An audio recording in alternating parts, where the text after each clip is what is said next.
Today, I'll show you how to enable sound in the Waze app. Let's get started. First, open the Waze app on your phone and tap the search icon. Next, go to Settings, then tap Voice and Sound to access the audio settings. In the sound section, make sure the option is set to on instead of off or alerts only. This allows Waze to provide full voice guided navigation along with traffic and driving alerts. After that, choose your preferred guidance volume such as soft, normal, or loud, depending on the options available in your version of Waze. If you're connected to your car using Bluetooth, Android Auto, or Apple CarPlay, make sure both your phone's media volume and your car's audio volume are turned up.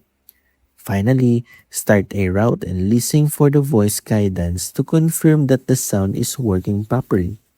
And that's how to enable sound on the Waze app.